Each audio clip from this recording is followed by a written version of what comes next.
আজকে আমি কি রান্না করব আপনাদের সাথে সেটাই শেয়ার করব। এটা আশা করি সবাই চিনতে পারতেছেন। এটা হলো গরুর বুড়ি। আমি এখনও রান্না করি নাই, রান্না করব। আর রান্নার ভিডিওটা আপনাদের সাথে শেয়ার করব আমি কিভাবে রান্না করি গরুর বুড়ি। তো আমি গরুর বুড়িটা ৩-৪ দিন আগে থেকে জাল করে নেই। কোনো মশলা দেই না, শুধু একটু হলুদ দিয়েছি। দিয়ে এখন আমি জাল করে কালারটা ঠিক মতন করে নিয়েছি। এখন আর কোনো সমস্যা নাই। এখন আমি দিয়ে দিব তেলের মধ্যে দিয়ে দিলাম পেঁয়াজ কুচি দিয়ে দিব আদা বাটা, রসুন বাটা, তেজপাতা, লবণ সব একসাথে দিয়ে আমি সবগুলো মশলা একসাথে বাদামি কালার করে নেব।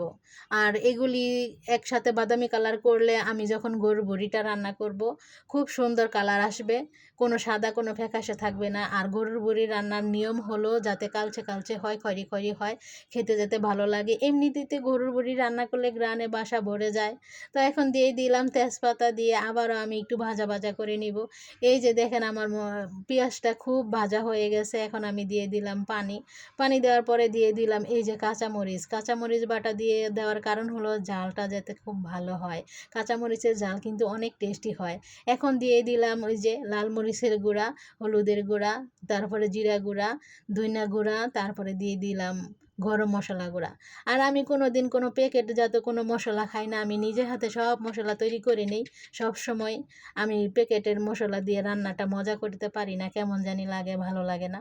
আর অনেকেই তো প্যাকেটের মশলা খায়, তা না হলে এত এত প্যাকেট কোথায় যায় কোম্পানির।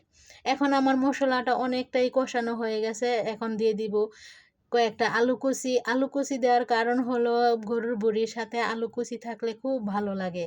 আর আমার ছেলের বাবা, তারপর আমার ছেলে গরুর বড়ির সাথে আলুটা খেতে খুব ভালোবাসে। তো ছোটো ছোটো করে আমি আলুটা দিয়ে দিলাম।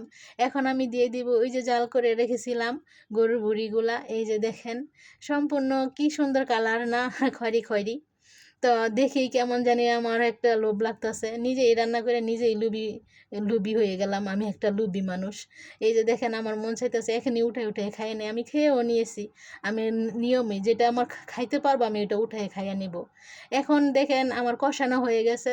তারপরে একটু পানি দিয়ে দিলাম। পানি দেওয়ার কারণ হলো আমি তো এই যে গরুর ভুঁড়ি আর মশলা একসাথে জয়েন করে দিব, তা না হলে কিন্তু স্বাদটা বাড়বে না। স্বাদটা বাড়ার জন্য পানি দিয়ে আমি আবারও জাল করে শুকিয়ে নিয়েছি।